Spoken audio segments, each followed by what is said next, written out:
Wow. Umiyak na siya. I-comfort mo, Andeng.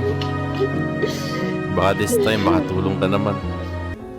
Lahat gagawin ko para sa'yo. Wow. May in love ka na, girl. Wag. Gagawin mo. Ginamit niya yung seed na analogy na galing sa isang kabanata. Para dito. Wow, okay. Binago yung writers, Tonta de loka.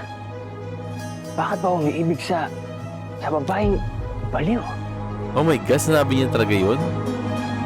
Ko lang naman ay matulungan ng mga bida sa nobelang to, pero ay, parang nagkakaroon ako ng sarili kong love story. Naniniwala pa rin ako sa maayos na paraan. Hey guys, the name is Jasper, and welcome back to another reaction video. So nagmamadali ako ngayon, so let's just start reading your comments. Pero, I'm eating breakfast, breakfast, which is ice cream. I'm a big fan of ice cream. I'm addicted to ice cream. Halo top, so mababa lang calories in this entire pint. 300 calories, but you know, at least this is like the best. If ever you're craving for ice cream, this is the best thing that you can get. And for some reason, sumasakit yung ngipin ko whenever I'm trying to chew on the ice cream thing. Oh my God. Hindi ko na kung bakit, pero may kinain ng mainit kanina. Anyways, it's time to read your comments. I hope you guys won't be bothered with the chewing thing. Just isipin na parang mukbang din to for some reason. But yeah, let's just read your comments. Again, amazing episode from yesterday. And today is Friday. Usually, typically, kung patatapos yung buong week, Friday is like, you know, yung pinakamalalang episode na mangyayari in that week. Typically. Pero ito na natin on this one. Alright. Kumalik na lang episode 54. So you guys left your comments. I-refresh lang natin na onte. So just in case na someone just left a comment, then mabasa natin. And then, let's sort this thing by new. I'm just curious to know, you guys.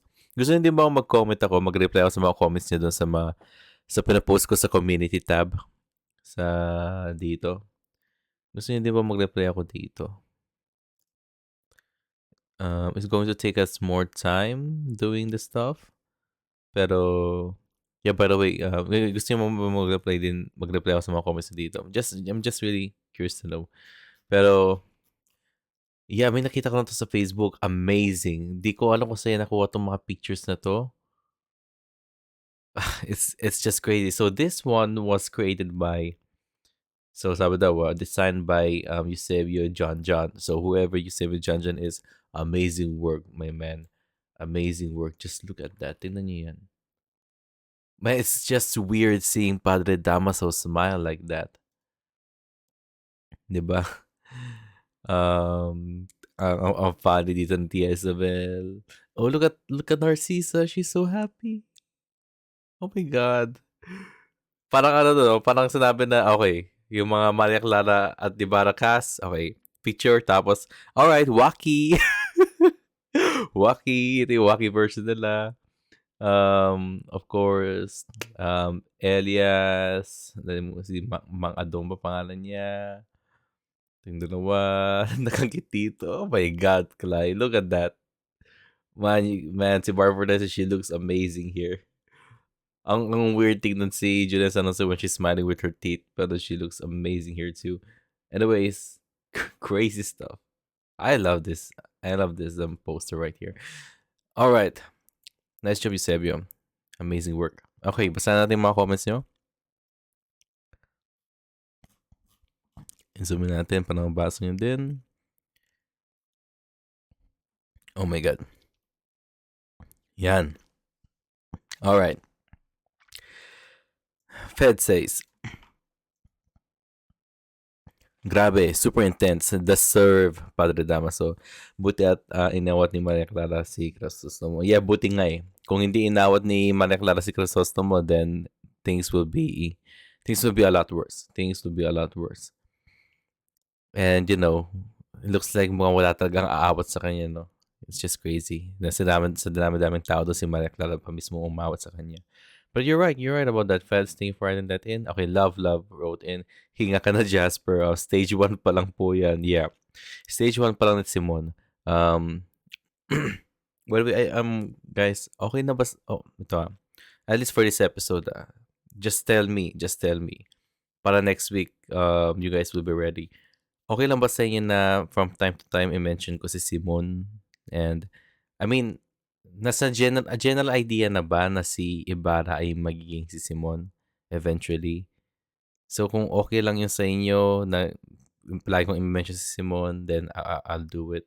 Kasi it's my way of para hindi restrictive yung mga pinagsasabi ko. I will still warn you guys about potential book spoilers. I will still say that. Pero pagdating kay Simon and Ibarra, kung okay lang sa inyo, please let me know. Pero for this episode, gagawin ko yun. I will not be restrictive when it comes to mentioning Simon.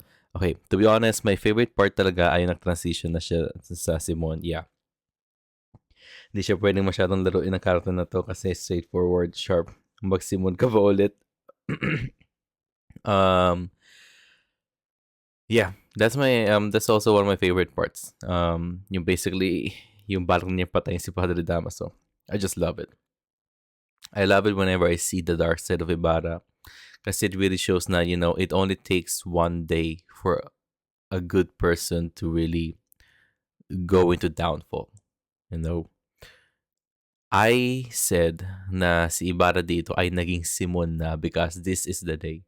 This is Ibarra's one bad day, right? I keep on saying one bad day because I am actually referencing si Joker. In the comics, yung origin ni Joker, isa lang siyang komedyante, he is a film musician, and it only took one bad day for him to turn into the Joker. And for Simon, I think this is the day right here. But I mean, we'll still see. There will be some paano ba to? Not everything will be downfall after this episode.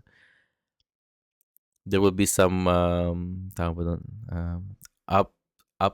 Upside things, pero for me this is the transformation to Simon. Magsisimon ka ba ulit?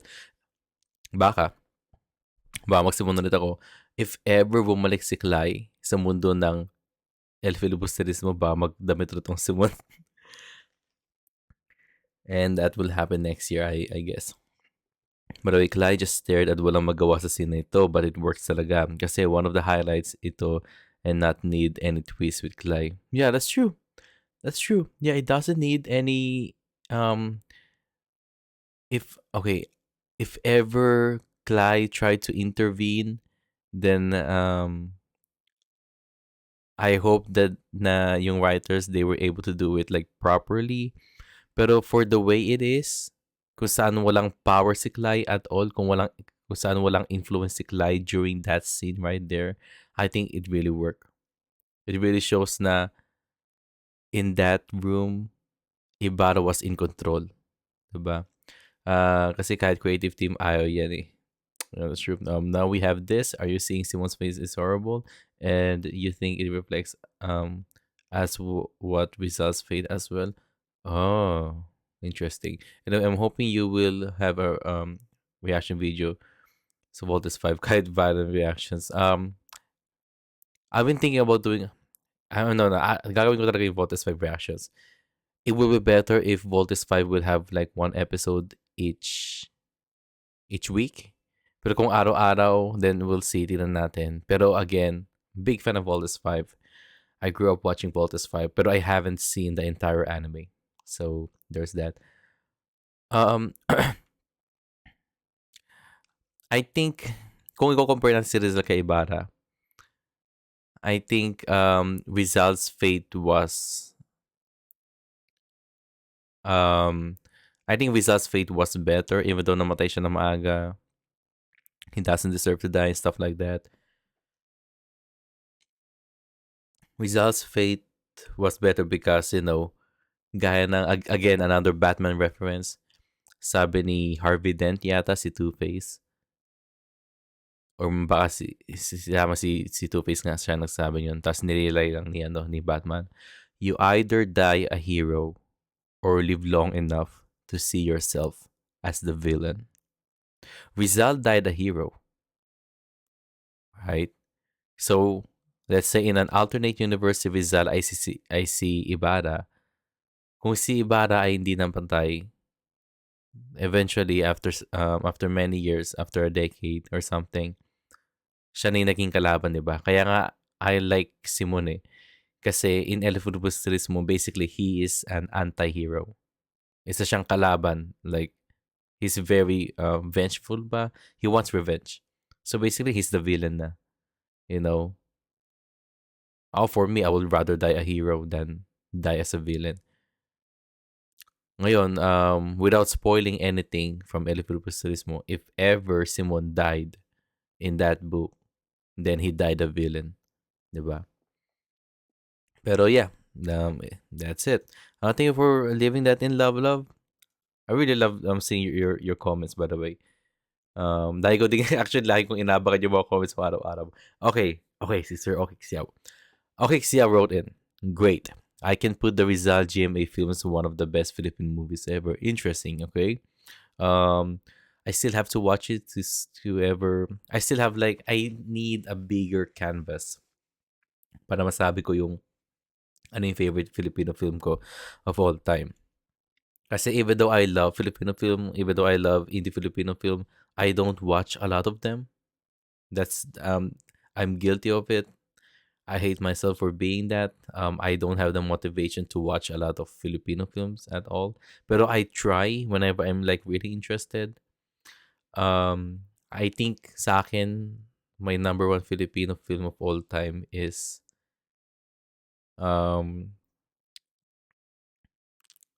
God, ang hirap.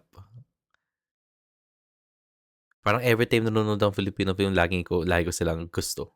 Walang, other than Fantastica ba yun? Pati Princess Diaries, which are two of the worst movies of all time. And as it turns out, it was directed by the same person. Pero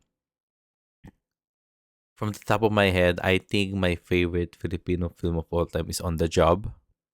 I still haven't watched the On the Job series sa HBO, yung sequel. I still haven't watched it yet, pero my favorite movie is On the Job. And probably the second one is yung movie ni Catherine Bernardo pati ni Alden Richards sa Hong Kong. Either that or yung The House of Us. At kung hindi yun, maybe Dollhouse. Dollhouse yung pinalabas sa Netflix starring Baron Geisler. Pero yeah, kaya yung emotion ni Joel Torre dun sa knife scene, okay, dun sa Jim Rizal yata, sobrang nakakadala siguro kasi gumanap siya ulit na Ibarra at Simon. Probably. I think it was like a fan moment, natuwa siguro yung mga tao during that time. Kung saan yung mga fans ng Donnie Mitangere TV series, the fact na bumalik si Joel Torre bilang si Ibarra ulit sa Rizal film ni Cesar Montano, I think natuwa yata yung mga tao doon. Off topic. Okay. What's your opinion about AI-generated images apps like Lensa? Okay. I like questions like this. Para maiba naman sa ano. I know this is a Maria Clara at Ibarra episode, pero hey, you guys can ask me anything and I will answer it right here. Sampling and using traditional artists and digital works without their consent na mag-result sa paghina at pagkuha ng hire ng human artist. Favor ka ba sa generated images app? O fair naman para sa'yo? No, it's, look, once someone steals something, it will never be fair at all, right? Never, ever, ever, ever, ever, ever, ever, ever, ever, ever be fair.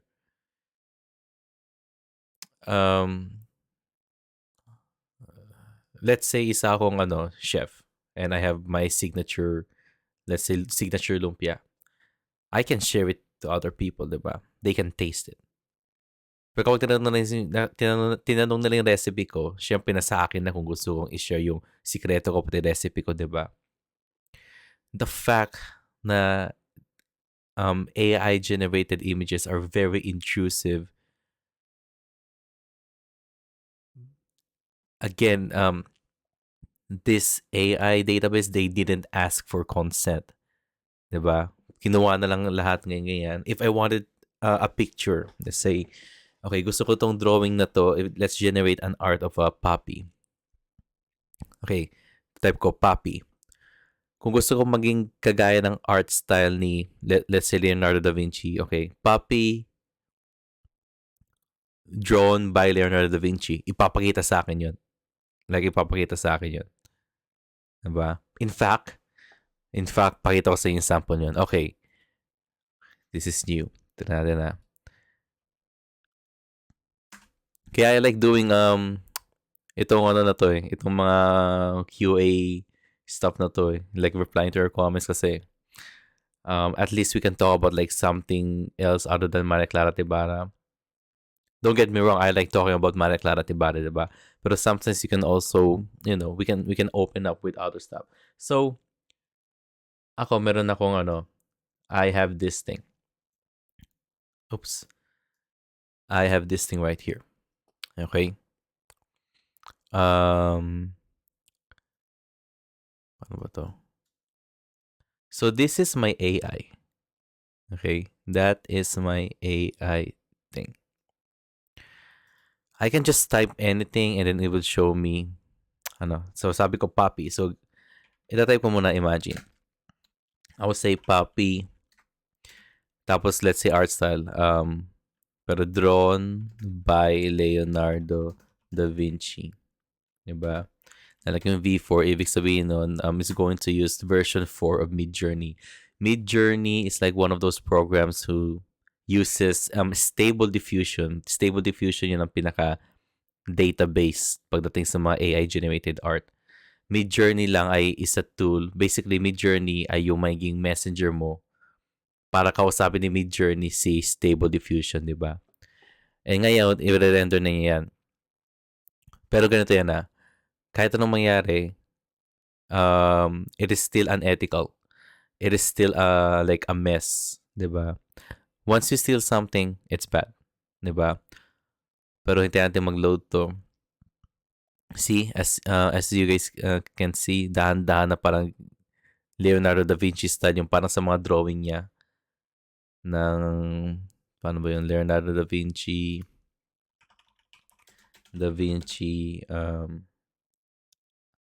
drawing. Ito yung mga ganyan, parang ganitong drawing niya, diba? Parang ganyan, okay. So, ito yung binigay sa atin ng AI. It gave me 4 stuff. You can do that on AI, diba? Now imagine doing that for an artist that exists today who is still alive. And the fact na malalaman mo na an AI can do this na walang paalam sa'yo, then that's like a big thing, diba? So, again, yeah, it's stealing. All right? This is stealing.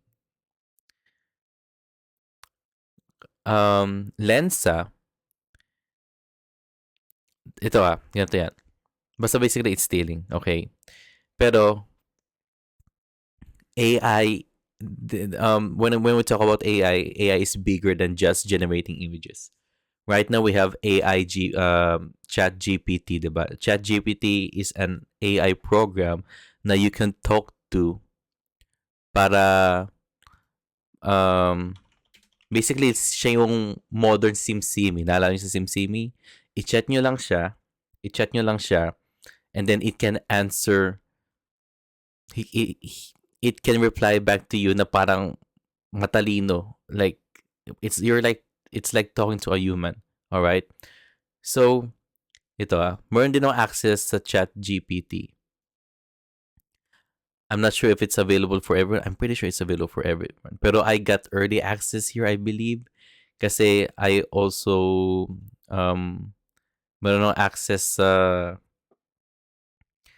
sa DALL-E dati, which is also an imagery. So basically, ito, kahit ano itanong ko dito. Ngayon, let's say, okay, sabi ko sa kanya, give me an essay. Okay? Zoom in natin ito. Sabi ko sa kanya, give me an essay that compares el filibusterismo and terismo and noli me tangere. That's the academic essay. Give me an academic essay. Enter ko lang yan, maglo-load yan. It's going to take several times to load it. Okay, kasi buti tinanong mo to. Kasi I like talking about AI. Alright? Even though I can see the ethics and stuff. Pero yan, nakikita niyan. Nakikita niyan. Nagsusulat na siya. Okay, wait lang. Paano ko ba to? Wait lang. Kita ka na yan. Okay. El filibusterismo, basically, gumagawa siya mismong essay about it. Alam ng AI kung ano yung limitang para el filibusterismo, di ba? Okay, okay, potential spoilers to guys, Potential spoilers. So this is live. Potential spoilers. El Filibusterismo and Olamitangre are two of the most significant novels in Philippine literature, written by the national hero Jose Rizal. Both works are considered masterpieces and are often studied together as they both deal with similar themes, such as colonization of the Philippines by Spain and the struggles in the Philippines people against oppression and injustice. In Olamitangre, Rizal is a sort of a young man named Juan Crisostomo Ibarra, who returns to the Philippines after studying abroad in Europe. Upon his return, he discovers the widespread corruption and abuse of the power within the government and the Catholic Church. Through this, again, this is all coming from the AI. Through his interactions with various characters, including his love interest, Maria Clara, and his friend Elias, Ibarra becomes more aware of the social and political issues facing his country. El Filibusterismo naman. Okay, spoiler alert, El Filibusterismo. The sequel to No Limitangere follows the story of the character Simon, who is revealed to be Ibarra in disguise. In this novel, Simon has become a wealthy and influential figure in society, using his wealth and power to plot a revolution against the government and the Catholic Church. As he pursues his revolutionary agenda, Simon grapples with his own personal story and the moral implication of his actions. And in-explain pa niya, di ba? Overall, El Filibusterismo and No Limitangere are important works of literature that continue to be relevant today through their depiction of the struggles of the Philippine people and the issues facing the country. Rizal's novels serve as a powerful commentary. Guys, this is crazy. I can't fathom enough how cool this thing is. Ngayon, when we go back to this question, look, again, it will never be good na basically AI is stealing art, diba? Okay, that's clear. Ngayon ganito yan. How are you going to train the AI without it seeing human art, diba? How are you going to train it? Siyempre, kailangan niya makita yung human art. Ako natuto mag-drawing. I'm an artist. Natuto mag-drawing by how? Eh di, kinopya ko din yung artwork ng ibang mga tao. That's how I train myself.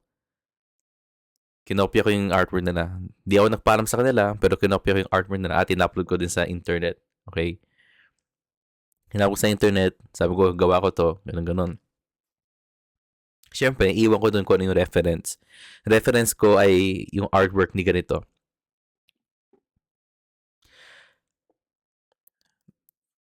Pero ang mali dito, yung mga apps gaya ng Lensa, kailangan mo magbayad. Sa mga alam ko, hindi ko gumagamit ng Lensa.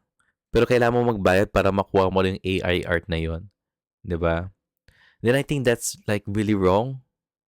Kasi you're paying, kasi yung Lensa parang ano din yan parang mid-journey din yan 'Di ba? Parang mid-journey din yan. Para lang silang messenger para kausapin si Stable Diffusion. Pero the fact na you have to pay for stuff like this para lang mag-generate sila ng AI tapos kokopyahin lang nila yung sa sa database ng mga artist, diba? Then again, the ethics of it, we are still in the Wild West pagdating sa mga ganitong conversations sa AI. AI is very disruptive. Big, just one day nagpakita na lang to and then everybody's now telling themselves as artists kasi they can just enter an image and then enter a prompt, enter a text, and then the AI will give them photos or artworks, diba? So, um, if you're if you're an artist and ayaw mong i-train yung AI, ayaw mong manakawan ka ng AI, then basically hindi mo i-upload yung art mo sa internet. Itatago mo lang yun sa'yo.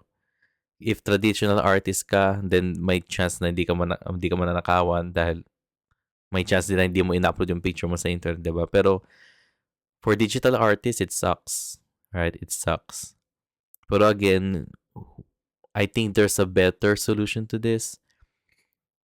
Let's say, ang isa sa mga solution ko, let's say isang artist, 'di ba? At kapag sinabi kong wag niyong gayahin artwork ko, AI, wag niyong gayahin artwork ko, then dapat the AI should respect it. Kung sino yung open AI, yung company behind all of this AI stuff, kailangan nang i-restrict yung access ng mga tao sa artwork ko. Kasi kaayaw ko eh. Pero if I voluntarily na, sige guys, gamitin yung artwork ko, okay lang sa akin.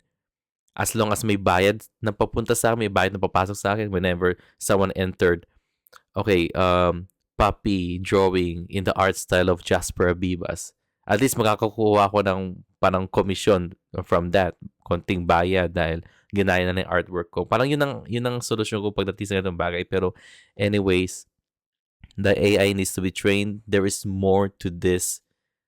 AI is more than just generating images or having a chat with them. Pero stuff like this can be really productive. Like, there's a chance that AI can help you with solving something that the human hasn't thought about, diba? That's why I'm very optimistic about AI. I'm an early adopter. I try to get all of the high-tech technologies in my life. Kaya I have this thing, Midjourney, and I have this thing kasi I'm really curious about it. Pero, it's understandable na madaming artists ang natatakot dito, diba? When Google Translate really got released, madaming translators, professional translators ang natakot at baka mawalan silang trabaho dahil sa Google Translate, diba? Pero they weren't heard kasi mas konti yung translator sa mundo pagdating sa mga artists. But again, as technology evolves, the thing that we can only say is if technology evolves, what we can do is to adapt with them. Diba? Kasi technology is going to adapt with us, but at the same time, we have to adapt with them. We have to coexist. Diba? Pero yeah, this is the future we're going through right now. I might make a video about just me talking about AI. Pero we're getting overboard na. Pero I'm thinking for writing that in. Okay, siya. I like conversations like this. Again, this is not fair for me at all. In-explain ko na sa sarili ko. Iiwan ko na lang doon. But I am excited seeing AI technology. AI will be a different thing 5 years from now. Believe me. Right now, in-expose tayo sa AI, we're just a few months in. Right?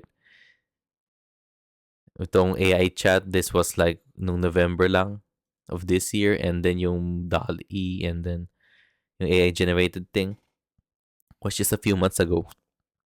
I believe it was this year din naman. Pero again, this thing is going to be different 5 years from now. Pero thank you for writing that in, Sir Okixiao. Okay, Rataneo wrote in, I assume si Clay wala na magagawa at background na lang siya dito. Kawawa siya kasi baka paginitan pag-initan siya pag umalis si Ibarra. Alam mo, hindi ako magugulat. I wouldn't be surprised if after this episode, kahit anong gawin ni Clay mismo, ay wala na. Like, wala na siyang involvement sa story. I wouldn't be surprised if ever they're going to do that. Like, kahit anong gawin ni Clay na actions niya, everything will just get worse and worse. Or maybe baka ma-ignore lang ng mundo ang lahat ng actions ni Clay. But basically what I'm trying to say is that yung effect, yung parang ba to? I know the ink is dry. I've been telling you guys about that, pero I think basically Clay would feel really, really helpless in the coming episodes. And I wouldn't be surprised if Clay will get depressed because of that idea.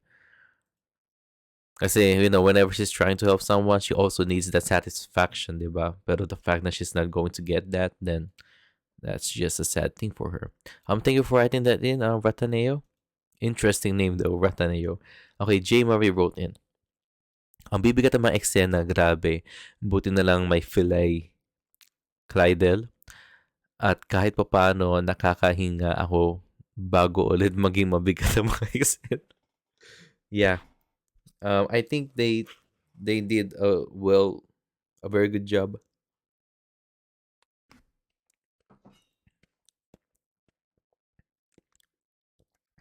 Guys, sumasad ng ibig ko. I think they did a very good job trying to balance the small happy moments with the dramatic moments na nangyari dito. And I think that's going to be the recipe to keep the viewers locked in sa show na to until on the last episode. Isa sa mga viewers natin, they wrote in yesterday na kapag patuloy na mas nakadepress yung show na to, ititigil na rin panonood. That can happen. Some people will just drop a show because of what they're seeing. They're just really not happy with what they're seeing, and that's fine. Pero again, if the writers wanted to lock all of the people into this show right here, I think their answer there is the Clydel tandem. And maybe something else then, diba? Pero yeah, thank you for writing that in, J. Marie. Mars Ailey wrote in. Ibarra just unleashed his alter ego, Simon. If I remember correctly, after 13 years. Okay, 13 years. Nung pagbalik ni Ibarra sa Simon from Cuba. Okay, kung 13 years, 13 years. 7 years ata yung 7 years ata yung bumalik si Ibarra sa Pilipinas. 7 years ata yung nakalipas na galing Europa. And yeah, galing nga pala Cuba, no? Yeah. Pero kung 13 years then, 13 years. Malas din kasi 13, diba? But thank you for writing that in, Mars. Thank you for clearing things up for me. Okay, Melissa Puay wrote in. Kabalintunaan.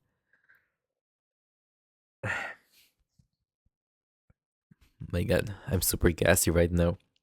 Siguro sa ice cream to. Kabalintunaan na sa kabila ng maaliwalas at maliwanag na kapaligiran, masayang tugtugan, not so, patagong paglalandian at pasimpleng hiritan ni Fidel. Nangyari lang isang kagulat-gulat na kaganapan. Yeah, that's true. Patunay marahil na kadamihan ay hindi lamang lumalaganap sa kadiliman. Ipinagtatanggol lang naman ni Ibarang dangal ng putol yata yung comment niya, sir. Yeah, putol ang comment niyo. Sorry about that. But yeah, it's crazy, diba? Like, everything is just normal and then suddenly, everything changed. Ibarra snap. It's something that it's something that you will rarely see in a party. I don't know. Baka common yun sa mga party. Kasi I don't go to parties a lot. Pero, yeah. Again, it's all about that one bad day thing, diba? Everything might be normal and then just one day, In an instant, it became a bad day. And in Ibarra's case, it was episode 54, which is sad. But it is what it is, diba? Take a pride in that in Melly. Okay, Mararara. Okay, nakakabulol yung pangalan mo. Sabi ko dapat Maria Clara, pero sabi ko, okay, Mararara. Okay, tama ko. Okay. Yung last scene na inaalala ni Ibarra, yung nakaraan nila ni Maria Clara, yung dinidiscuss nila, mga plano nila sa paaralan. Napakasaya pa nila noon. Parang pati ako nanghihinayang at nakaramdam ng depresyon. Para bang walang pag-asa. Kahit alam ko naman mangyari sa book, bihira lang ako makaramdam ng ganun sa teleserye. Usually, okay. I think, putol nga, no? Ayun! Oo, baka may nakatawa dito. Okay, wala. So, balik muna tayo dito kay Melly na naputol eh. Patuloy na kadaliman ay hindi lamang lumalagam sa kadiliman, ipagtatanggol lang naman ni Barang nasira niyang Amanda's shoe. Pero dahil sa natunghayan ng iba't ibang klase ng marites na nasapag, malamang pagbumo ng headline ng mga... yeah, 100%. One of the like fun things that Rizal did in No Limitang rin sa nobela na yun is the news thing. Minsan may mga chapter doon na parang binabalita, 'di ba? Binabalita galing sa isang reporter ng Jaryo. And it's just crazy na ma-experience natin yung isang event, 'di ba? Sa isang kabanata. And then the kabanata after that, ikakwento niyo yung same event pero from the news reporter's perspective. Pero at the same time, it was framed in a way na parang lalabas na mali yung mga main characters natin. So let's just say, sa isang kabanata, nagkagulo. Si Padre Damaso, walang ginawa, umupo lang siya, nanood lang. Nagkakagulo sa harapan niya, nanood lang si Padre Damaso. Yun na nangyari sa isang kabanata. Kung wari lang. On the next kabanata, kung saan binalita na yung pangyayari na yon, lumalabas na name nila na nakagulo-gulo at sumingit si Padre Damaso at itinigil niya yung gulo, nagbigay ng word of encouragement si Padre Damaso, pinalabas na isang Diyos si Padre Damaso. Yun ang nangyari sa next kabanata. So, propaganda, diba? Propaganda. Yun ang thing na ginawa nila sa libro na I think I find really interesting. Pero, hindi ko alam kung ba tayo napunta sa ganung usapan. Pero yeah, dahil madaming taong nanonood, madaling kakalat yun sa buong San Diego. I think that was really intentional. Kasi, talagang napapalaki lang yung again, it's just one bad day. There's no turning back. Kung ano yung ginawa ni Ibarra kay Padre Damaso ay hindi lang yun sa within Ibarra social circle pero kumalat na lang yun sa buong San Diego. And it is what it is. Okay, thank you again, Melly. And balik tayo kay Mararara. Kahit alam ko naman mangyari sa book. Bira lang na ako nakaramdam ng ganito sa teleserye. Usually sa manga anime lang ako nakaramdam ng ganyan. Yeah.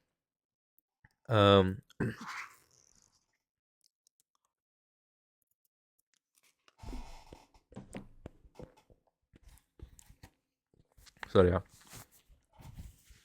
napunit. Okay. Yeah.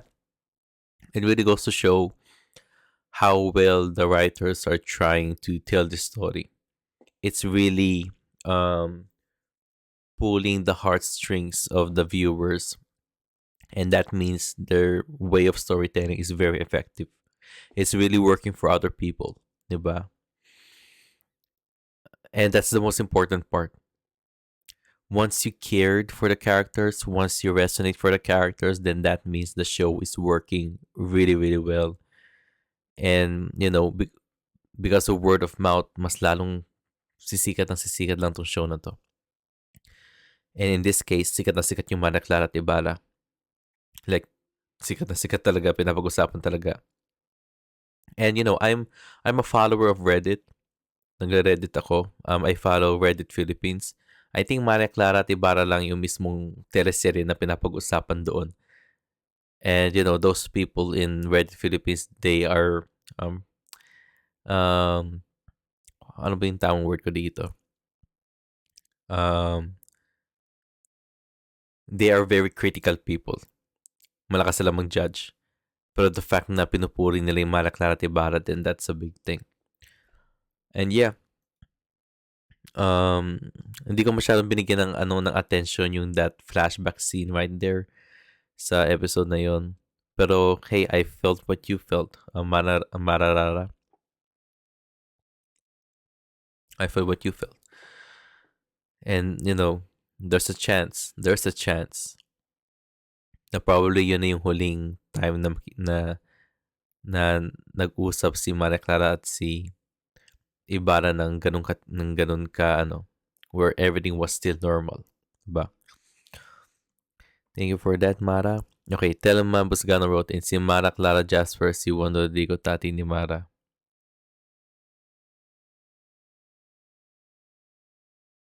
Juan Rodrigo.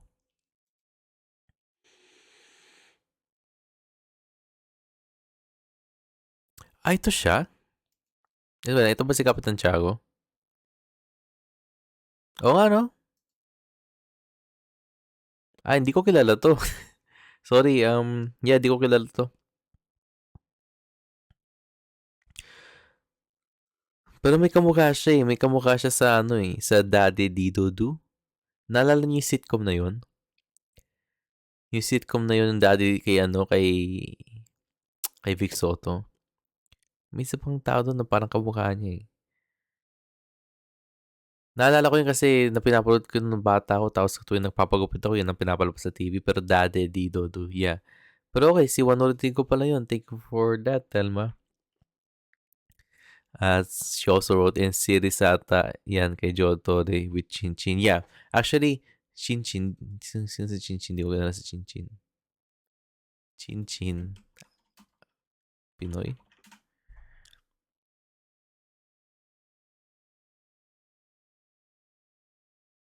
Anyways. Yeah, I think si Joel Torre meron siyang mismong TV show which is No Limit Tangere. And after 10 years, he came back as Ibarra for the Rizal movie. I think that was the case right there. Thank you for writing that in, Telma. And also, Telma wrote, sa akin, mas okay ang ginawa ni Dennis Trillo na hindi niya muna talaga pinalabas magiging Simon. Inuunti-unti niya ipalabas ang grado ng paglabas ng karakter ni Simon. Yeah, I think we can say that, yeah. Pero I think what we can say is that yung yeah, ganun nga. Kasi gaya ng sabi ko sa nobela mismo, yung ginawa ni Ibarra kay Padre Damaso parang biglaan para sa akin. Parang walang build up. I mean, like talagang walang build up doon eh. Pero dito, I mean, kung mali ako, please correct me Pero in this specific show na to, from the very early episodes, nakikita na natin mismo yung side ni Ibarra na meron siyang anger issues, di ba? We saw that when he faced Padre Salvi and they faced for the first time. And it was a constant thing na nakikita natin from time to time. And I was like, okay, this felt natural. Kaya once na nangyari yung ginawa ni Ibarra kay Padre Salvi, that was not only that was expected dahil nabasa ko na yung libro, pero it was expected in a way na it felt natural na ganun magre-react si Ibarra mismo. So, yeah, you're right about that, Telma. EOC wrote in, nagulat ako na iba na yung format ng reaction pang Lolo vibes. Yeah, actually, sinadya ko to yung ganitong style kasi yung iba yung intro ng Maria Clara at Ibarra para may pink and yellow theme na may mga petals.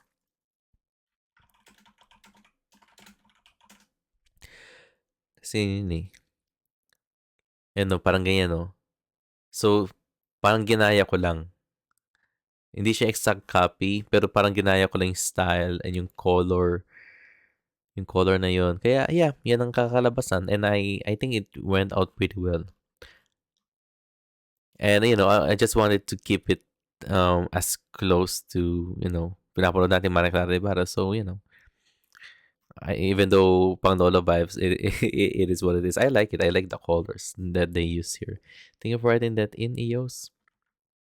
Okay, James Gonna Iron Your Wood wrote in, Dennis Leo's acting superb and on point, but I still prefer Joel Toy's version. Sa confrontation scene, Joel Toy's really brought out the savage version of Ibarra. Interesting. Yeah, I'm really curious to see that. I'm planning to watch the 1961 or 1962 No Limit Tangere movie, and I'm also planning to watch. Oh nga, may TV series nga to, no? But I'm planning to watch the. Anong scene ba? Anong confrontation scene ba to, James? Yung sa TV series ba or sa Jose Rizal na movie? Pero I'm planning to watch the Jose Rizal movie this month. And gagawang reaction video doon pa review. Thank you for writing that in, James. Alright. And finally, Bianca Santo Domingo Villaverde wrote in. Episode 52 was okay for me. However, I didn't like the way Clyde told the truth to Maria Clara. 52? Okay.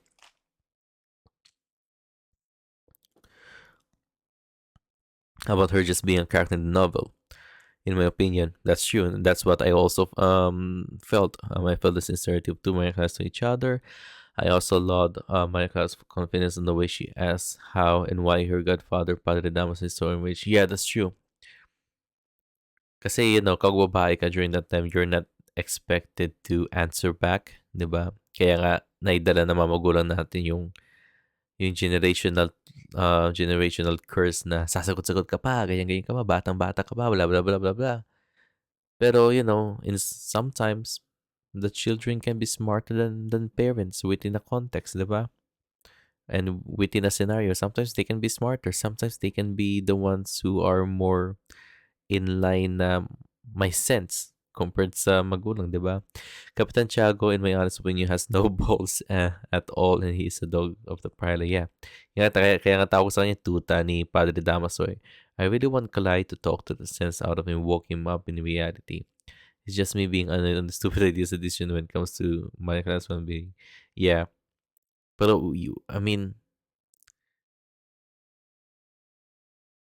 the thing is, Kapitan Tiago sees the bigger picture. As much as he loves his daughter, as much as he wants to listen to his daughter, I think from his perspective, being a tuta to Padre Damaso is the only way for him, his businesses, and his family to survive. And I can't blame him. He's stupid. I hate him for being just like that. Pero in his own shoes, I just can't blame him. Ang tunay na kailangan patanggalin dito ay si Padre Damaso mismo, because he is the root of all of this problem. He is the root of all evil. Anyways, what happened on the luncheon, we all know that it was going to happen. I like the way Chrysostomos meltdown and that Padre Damaso provoked him to do that kind of act. Just like in the novela, ganun din. The rage is deep within his soul. Sino ba naman ang hindi magagalit ay minsultuhin yung amo mo sa harapan mo. I find it a bit calm, not like Joto's particular gusto sa mga. Yun din nasabi niyo, Is guys, okay, now I'm more curious to seeing the TV show in my own pace, and in the movie. Sa movie mismo ni Jose Rizal sa reaction video ko.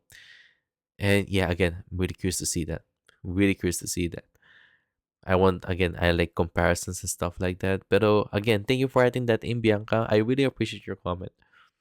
And looking forward to seeing more of your comments in the coming episodes. So that's basically it. And now it's time to watch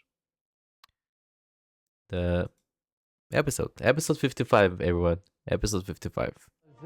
Naku, dito na naman ang demonyo. Binabati ko lang si Senyor Ibarra. Mahusay ang kanyang kinuhang arkitekto. Ang tuta lang ang nangangailangan ng permito. Mababa pa siya sa hindi. Ngunit si Don Crisostomo Ibarra ay hinangaan ng mga opisyalis ng ating gobyerno para sa kanyang pagiging Senyor! Hindi ba't anumang hilingin ninyo ay binigay ng aking ama, ngunit ano ang ginanti ninyo? Kasuklam-suklam ang inyong paglapastangan sa kanya! Isipin mo, ang kinabukasan natin, ito pangarap ng pamilya natin. Batid mong ito ay magdulot ng isang matinding reperkusyones, hindi ba? Paano ka? Handa ka na rin bang makulong gaya ng iyong ama? Handa na ako, kahit na mamatay pa. Kung totoo, mahal niyo ako.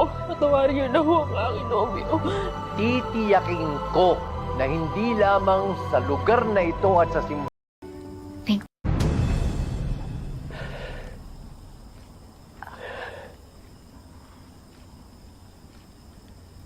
Tama na po.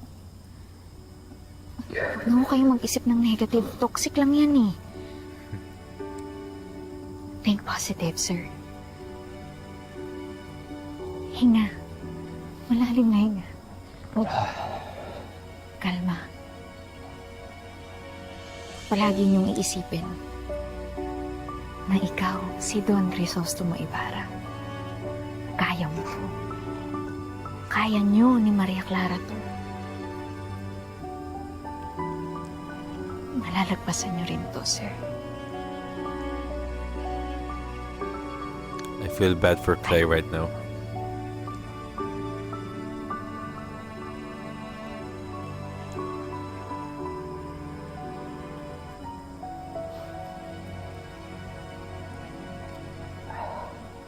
Wow. Umiyak na siya.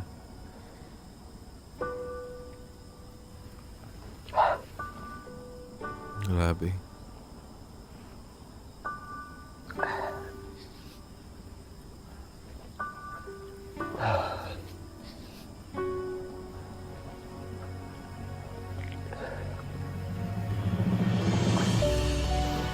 Wow, I wasn't expecting that naiyak siya.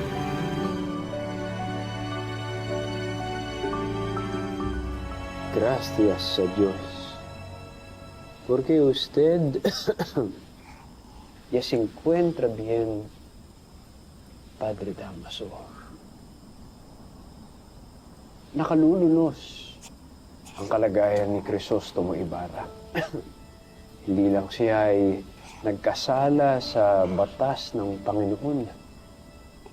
Siya rin ay nagkasala sa batas ng tao. No es así. Tama ka sa sinabi mo. Nagpadala na ako ng reklamo sa korte para malunasan ang ginawa sa akin ng ereheng yan. Siyang nararapat reverensya. Nagpadala na rin ako ng sulat sa ating arsobispo. At sana'y mabilis niyang tugunan ito.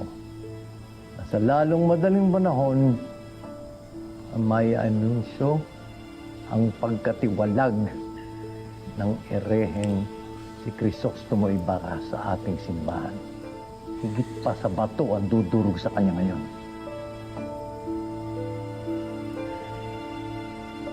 Mas mainam na magpahinga na lamang si Crisostomo sa kanyang silid. Pinilit ko pa kasi. Gusto ko lang naman makabawi sana siya.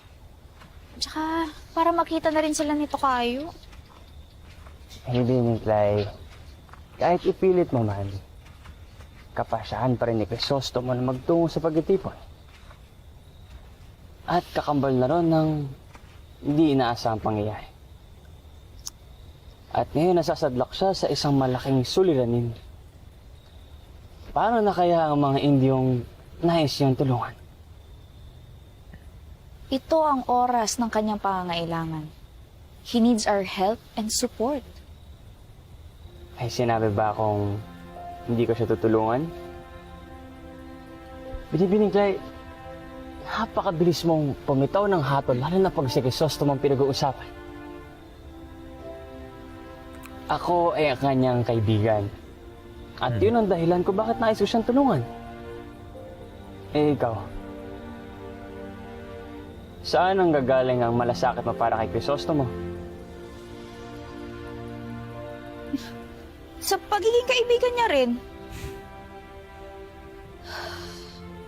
Mabuti siyang tao.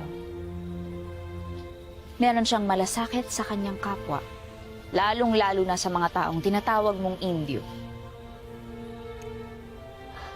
Totoo. Totoo ang iyong mga sinasabi, Binibini. Subalit, Binibining Clay,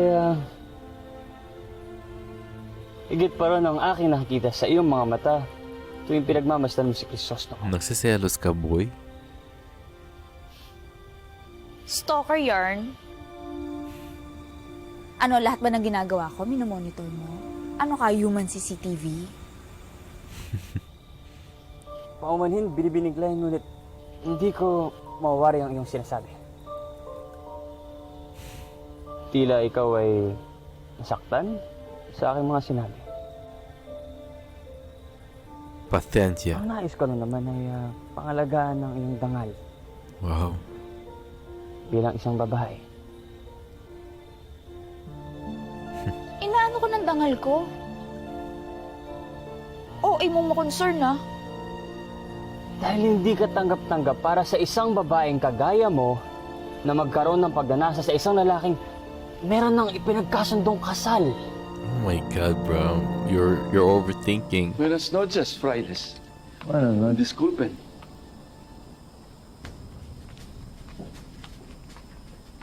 Dan. Maaari ko po bang makuusap ang inyong referensya, Padre Damaso? At ano naman ang pag-uusapan natin? Kung maaari po sana, tayong dalawa lamang. Ayoko na po sanang abalahin ang kura sa kanyang iba pang gagawin.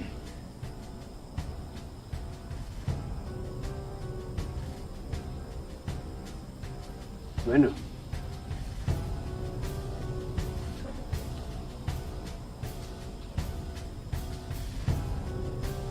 Masyadong pogi si Padre Salvi. Anong bagay naman ang iyong sinadya dito ngayon, Santiago? Pakiusap po ng aking anak kung maaari po sana. Patawarin niyo na po si Crisostomo. At huwag nang itiwalag. No. Kaya no! Buhay kong pinagtangkaan ng demonyong yan. At ngayon, hihingi mo sa akin yan? Gusto mo bang madikit ang bayulenting taong yan kay Maria Clara? Kung maaari po sana, mapagbigyan niyo pa siya ng isa pang pagkakataon, Padre. Huwag ka nang mamagitan, Santiago. Dahil hindi na magbabago ang isip ko. At ito ang ilagay mo sa kukote mo. At siya ring sabihin mo kay Maria Clara. Si Crisostomo Ibarra ay hindi lamang isang ereke. Siya'y isang kriminal na dapat maparusahan at dapat mabulok sa bilangguan. Seryoso. Lumayas ka na, Santiago. Kung gusto mong patawarin ka pa ng Diyos. Bete!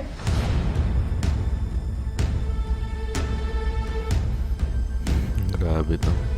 Wala, hindi na talaga atras sa si Damaso. All in na siya. Ay ibang-iba sa paghanga.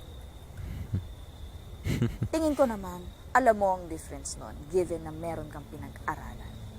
Oh, wow. Sa mata ng mga tao, lalo na sa lipunan, na ang pagnanasa at paghahanga ay iisa Binibining Clay. Huwag mo akong tataasan ng boses, Sir Fidel. As an independent, educated, capable, and confident woman, I don't care what they think or say about me. Hindi ako perpekto. Tao ako eh. May nararamdaman ako. Natural. Nagiging marupok ako minsan. But, at the end of the day, alam ko kung ano ang tama at yun ang pinaglalaban ko. Kaya wala na akong pakialam kung anong kuda nila sa akin. Dahil ang mahalaga, kilala ko ang sarili ko. At ito ang itaga mo sa isip mo, Sir Fidel. A good woman will not allow herself to be lesser of a human simply because she knows her values and value.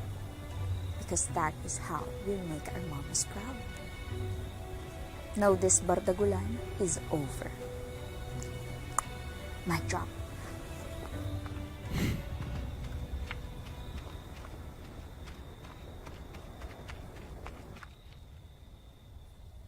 Tunay kang naiiba, binibini Clay. Lalo lang na in love to. Lalo mo lamang akong pinapahanga sa iyong kaisipan.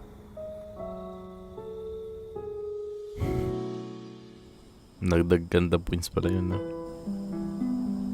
Ito, nagpatugtog siya ng harp. Maria. Ibarra. Paano kita magigimot kung kasama ko tuwing na ang iyong alaala at ang iyong napakatamis na tinig na kailanman ay hindi mawawaglit sa aking isipan. Noon pa man ay kasama ka na sa aking hinaharap at kung ngayon ay kailangan mo ako ay hindi kita iiwan.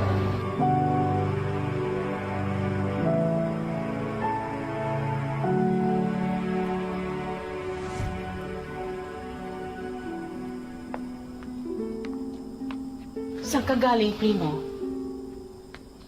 Nakausap ko ninong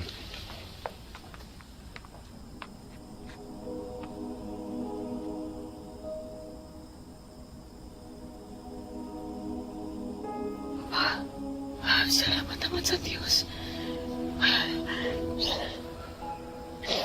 Tunay na hulog kayo ng langit, Papa. Bad news pa rin, Brad. Pa? tuloy ang balak ng ninong mo. Papatawan ng kaparusahan si Senyor Ibarra.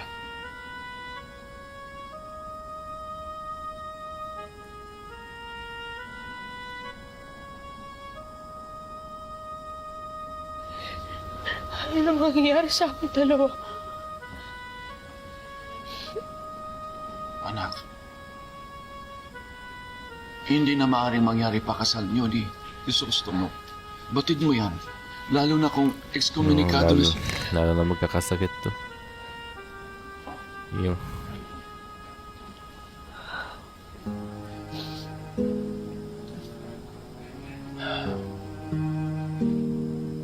Patawad, anak. Ipagdasal mo na lang sa Diyos bukas sa misa ang iyong katatagan at pagpaparaya. Dahil dito na nagwawakas ang relasyon yung dalawa ni Crisostomo Ibarra.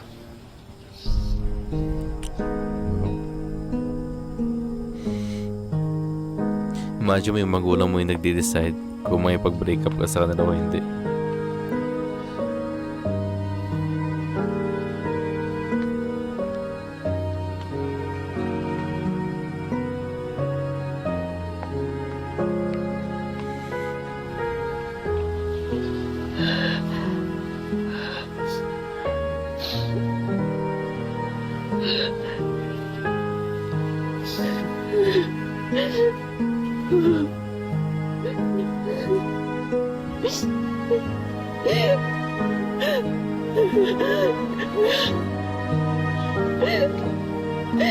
I-comfort mo, Andeng. Baka this time, makatulong ka naman. Ba't nandito ka pa? Magsasara na kami ng gate, oh. Sabihin na lang natin na ayokong umuwi ng meron tayong hindi pinagkakaintindihan. Oh my God, that's cute. Lagi naman tayong hindi nagkakaintindihan. Anong bago, babe? I like this. Really, Klein, I would like to extend my sincerest apology. Hindi ko dapat sinabing Isa akong mistress. Kabet. Sabit. Mang-aagaw. Other woman? nakasobra yata ang aking pagbibiro sa'yo kanina. Marahil ay dala na rin ng labis na pag-aalala. May ganyan ka pala? Pag-aalala? Ibigin kay, papatawarin mo ba ako o kailangan ko pang lumukod sa harapan mo? Oh my God. Sabihin mo lang, lahat gagawin ko para sa'yo. Wow. May in love ka na, girl. Wag. Gagawin mo. Oo, okay na.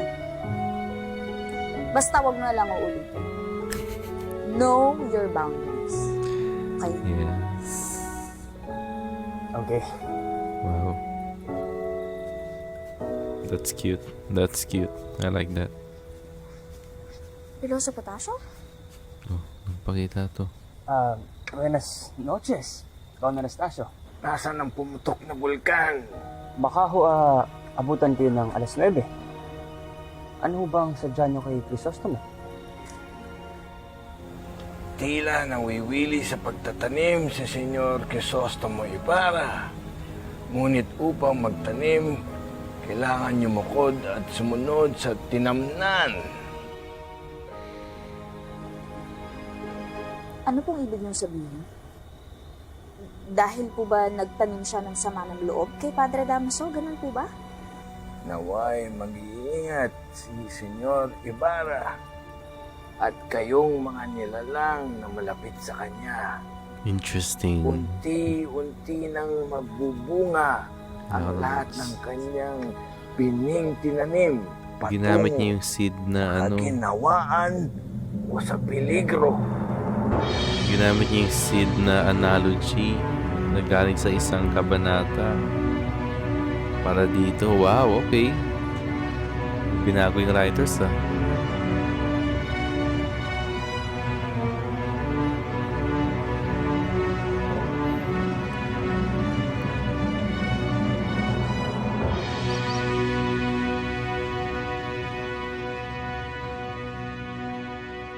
Hindi ba't kaliwanagan at kapayapaan ang hatid ng araw na ito?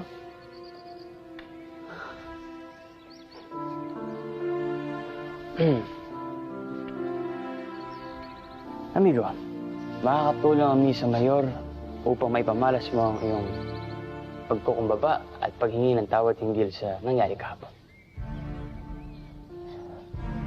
Sir Fidel, sigurado ka ba dito?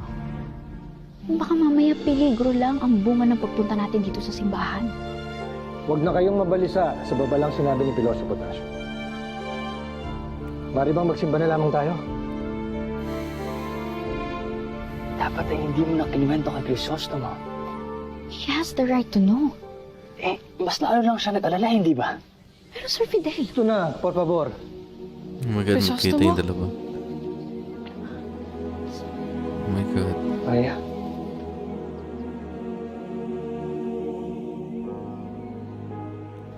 Don Crisostomo! Oh my God, Kakaiba ito, Salvi. Hindi pa nagsisimula ang misa at lumalapit na agad ang kura sa mga tao. Kaawaan ang iyong kaluluwa. Subalit hindi ka na maaaring papasukin dito sa simbahan ng Santa Iglesia Katolika upang makatanggap ng grasya ng Diyos. At bakit naman ho, yung reverensya? At hindi mo babatid at ni Senyor Crisostomo Ibarra. Has cometido un pecado grave y ofensivo y pecado sin arrepentirte hasta el día de hoy.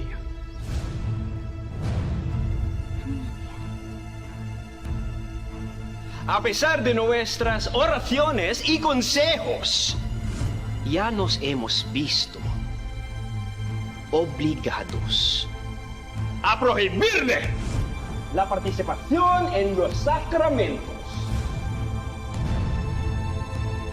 Ikinalulungkot ko, Don Crisostomo Ibarra, Oh, na grabe. ikaw ay isang ekskomunikado. Wow, pinaiya talaga sa ano naman. Ayun, galing naman kay Padre Salvi.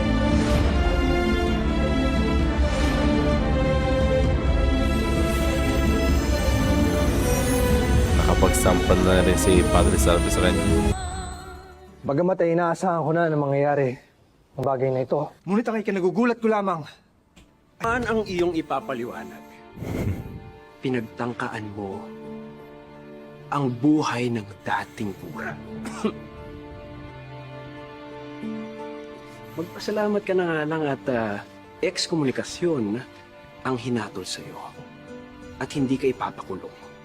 Yan ay nangangahulugan ng mabuting kalooban ng kura na nilapastangan mo. Ngayon, maaari ka nang umalis sa tahanan ng Diyos. Dang. Hindi yata nangyari to sa nobela. Parang bago yata to. Dang. Sir, sasama ko. Binibining Clay. Kasalanan mo to eh. Kasi na naman. Gusto mo?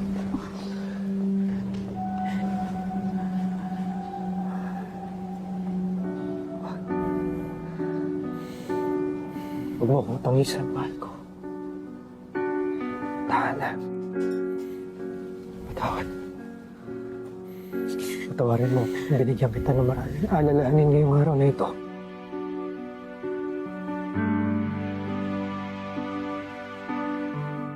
Maria!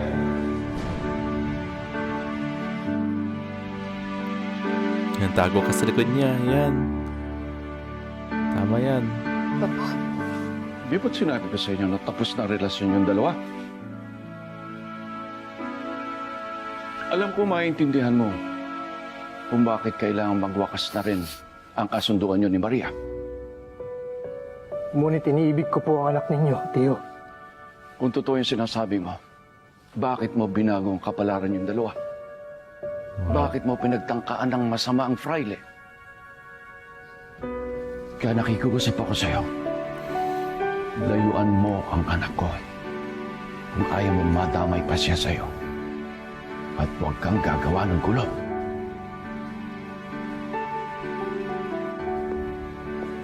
Senyor Crisostomo Ibarra, nagsisimula na ang misa. Kung hindi ka pa lalabas dito sa simbahang ito, ay magpapatawag na ako ng Guardia Sibil. Grabe. Dami nangyari ngayong araw. Sobrang kahihiyan. Crisostomo.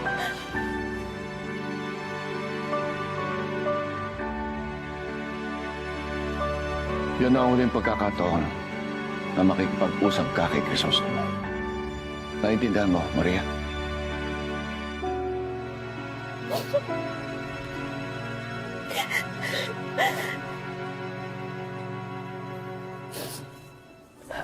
Kakausapin ko Nino. Clarita? Maria! Ano nangyayari? Huwag ka nang magmarites sa kanila.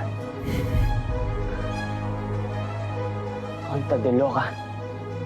Bakit ba umiibig sa babaeng baliw? Oh my God, sinabi niya talaga yun? Na umiibig siya sa taong baliw? Nino, maaari ko ba kayo makausap hinggil kay Crisostomo? Maria, no quiero hablar más de él. Sige na, umayo na kayo sa misa. Nino, Grabe. te suplico, mi querido padrino. Bawiin niyo na mo ang excomunikasyon kay Crisostomo. Nino, daruin ko, por favor. Maawa na mo kayo sa amin. Pagkamat nakakawa ako sa iyo, Iha. Pasensya na. Hindi ko mapagbibigyan ang kahilingan.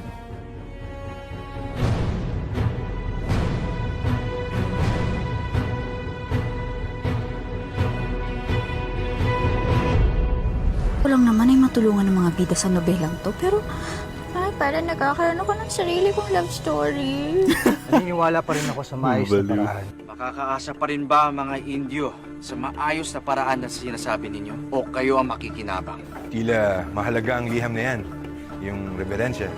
Ang liham na ito ay naglalaman ng isang malaking Ito yan. iskandalo Ito yung scene na na yan. magwawasak sa puri ni Padre Damaso. Hangad ko lamang ang tagumpay sa iyong mga hangarin, Senyor Cristo. Oh my God, bitin. God, bitin yung abangan. Leche. Teka nga lang.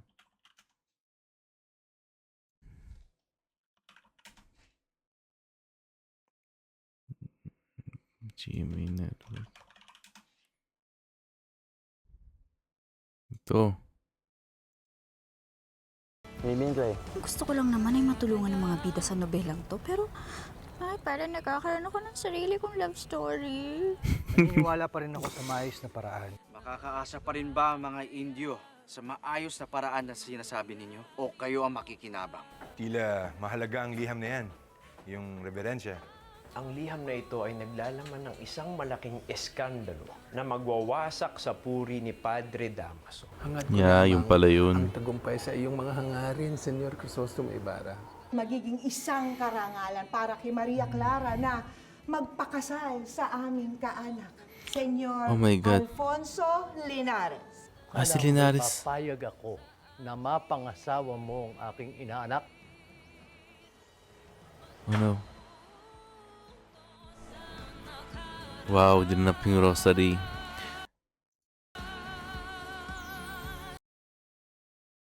Grabe. Okay, pag-usapan natin to. Grabe, dami nangyari dito. Ba't na naging laban ni Pacquiao to? Okay, pag-usapan natin to. Okay. This is an amazing episode. Ang dami nangyari dito. There's a lot of things to talk about. Pero magsimula muna tayo dito. Wow. I think this is the most powerful scene right here.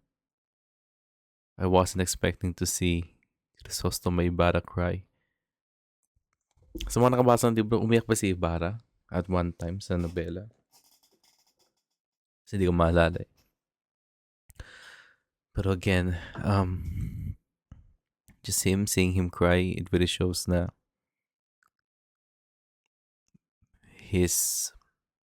even though, character nga siya sa novela, pero he's a human being who is capable of displaying human emotions. And, this is his weakest point.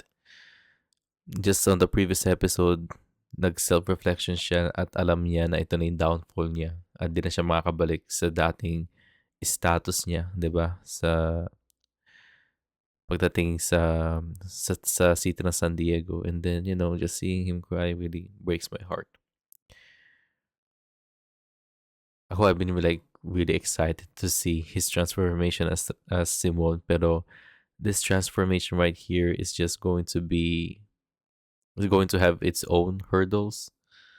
It's not going to be a smooth transition, especially when, slowly he is turning into the worst version of himself, diba? Where he became more vengeful. Yeah, it's just sad to see na yun na umiyak na siya. Pati yung iyak na to is very infectious to the fact na mismo si Clyde mismo ay napapayak na rin. Wow, ang got nothing else to say about this scene right here, pero I think that him crying is a nice touch. It's a little detail that you can easily miss. Pero, if you're in Clyde's situation, diba? You've seen this guy became the best version of a man from Clyde's point of view. And the fact na this man right here is trying to do his best para sa ikakabuti ng community, and the fact na yun lahat ay binayaran siya ng pagiging na-excommunicate siya, and the fact na may paghiwalay siya kay Maria Clara, diba? Yun lahat ng kabaitan niya ay nabayaran sa ganitong way, to the fact na umiyak na lang siya. Man, just imagine, ito pa yung mas malala. Sa novela, he doesn't He doesn't have Clay and he doesn't have Fidel. He only has Elias. And, alam naman natin kung nasaan yung puso ni Elias. Elias also wants revenge, diba?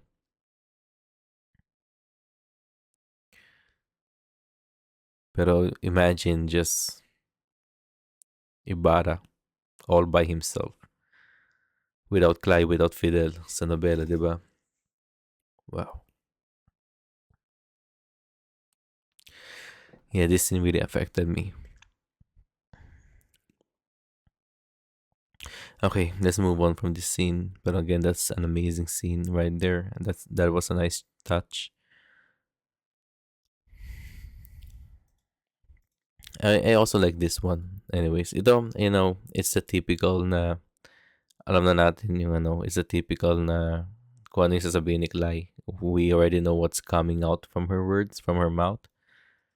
So, nothing big here. Pero, this scene right here paved the way to him trying to apologize for what he said, diba?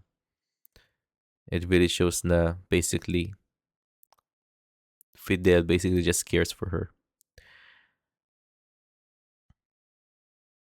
She's just worried kung ano yung isipin ng ibang tao pagdating sa kanya, diba? Pero, yeah, I think basically it just confirms na yung nga, sinabi na rin niya kanina na napamahal siya sa isang taong baliw, which is si Clay mismo. So, man, pagdating sa love story nila, it can only get better from here. With the downfall of the Maria Clara at Ibarra tandem, here comes the rise of Clydel. Lahat may kapalit, lahat may sacrifices. But I think this is a well done scene. Here, of course, si Captain Tiago nagpakita dito. Kudos to Captain Tiago for at least trying. He did trying to change Padre Damaso's mind, pero he can't do anything about it anyways. Pero he did try, diba? So kudos to him. At least aware siyang nasasaktan na yung kanyang anak. Pero he knows the bigger picture. Alam natin yung power play pagdating sa story na to. Basically, he is powerless. And it's just sad. Again, this is a cute scene. Isa na namang maligayang episode para sa mga Clydel people. Everything about this scene is cute. Munti na rin siyang lumuhod. And, gaya na sabi ng viewer kanina sa habang binabasa ko yung mga comments, the Clydel scenes are the ones that we need right now, given how heavy this episode is. Now, imagine watching this episode na wala sila Clydel, diba? Then it's going to be like it's a very heavy episode. It's a very heavy episode because we are now seeing the downfall of Ibarra mismo. And a lot of downfall stuff happened pagdating kay Ibarra. But, we got the Clydel scenes to balance that thing out. Para at least mapasaya tayo and stuff like that. And yeah, I think that's cool. It's one way to progress the Clydel storyline. And I'm just happy seeing this, And I think it's just amazing that the writers are aware of that thing, so they decided to edit everything out and write a story kung saan yung downfall mismo ng relationship nila Ibarra pati Maria Clara ay again will lead to the rise of the Clydel love story, diba? So that's interesting. I really find that interesting and fun and also depressing. Nag-play siya ng harp dito. I think yung nangyari yung piyesta mismo, nag-play din siya ng harp. Pero may sakit na din siya around that time. So, medyo binago nila. I think di na talaga mangyari yung piyesta na yun. Nilagay na lang nila yung scene dito na nag-play siya ng harp. Again, sad Maria Clara. Nothing new there. This is interesting. Dito ako nagulat eh. So remember when I said na in a previous episode, one of my favorite lines coming from Kapitan Tiago ay yung line niya mismo na kasi they cut a kabanata here. May kinat silang kabanata dito eh. In the novel, Ibarra went to Kapitan Tiago's house to ask for advice pagdating sa school na pinapatayo niya. What the writers did here, kinat na nila yun. Kinat na nila yung scene na yun. Kasi in the novel, ginamit ni Kapitan Tiago yung seed na analogy, pati yung halaman na analogy na Ibarra. Sabi niya mismo, I'm just paraphrasing. Crisostomo, okay lang kung madaming tutol sa paaralan mo.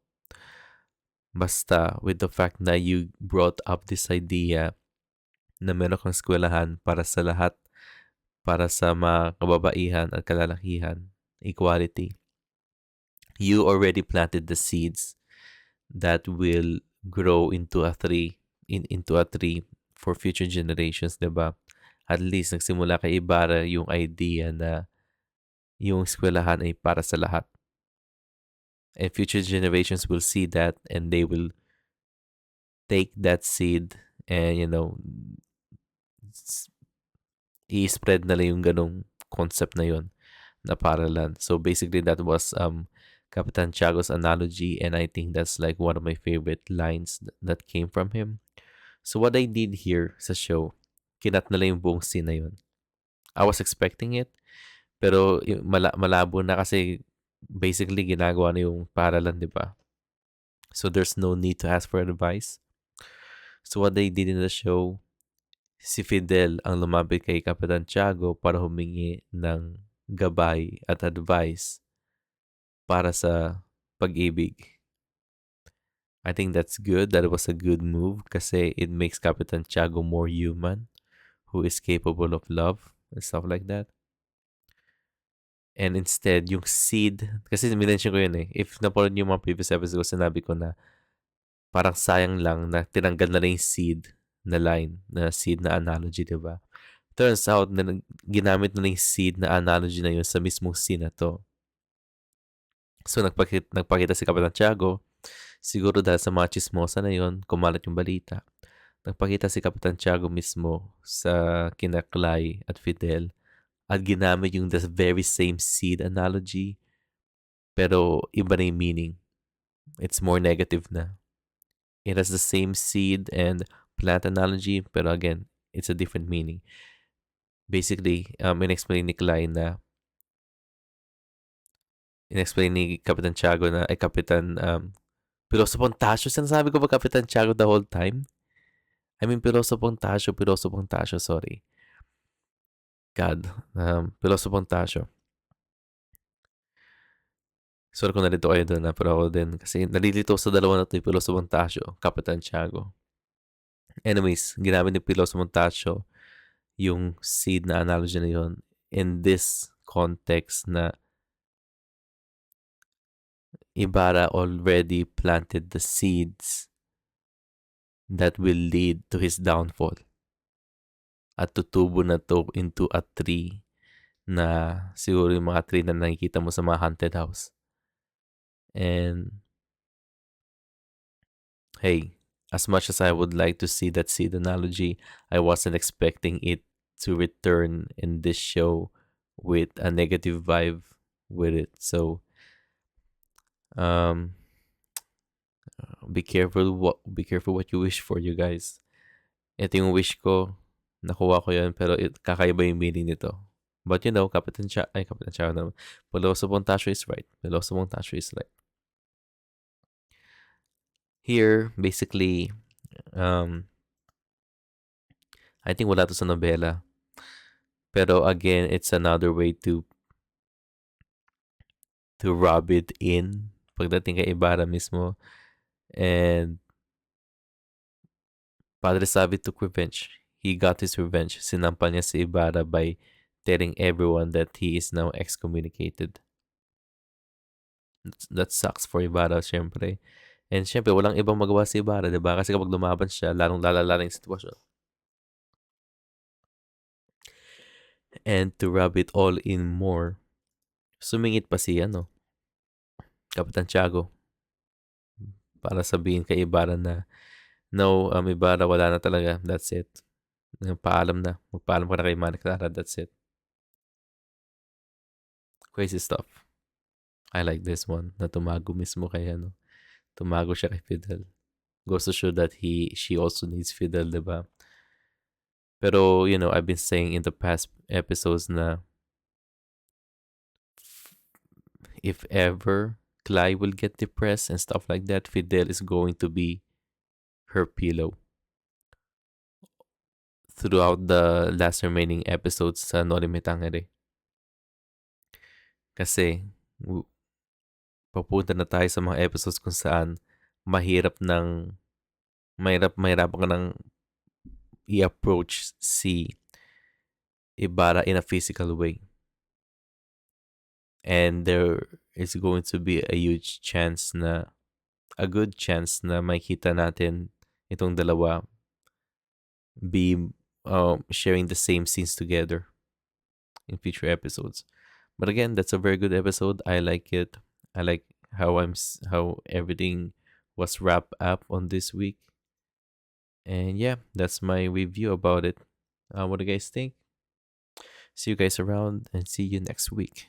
Goodbye, you guys, and take care.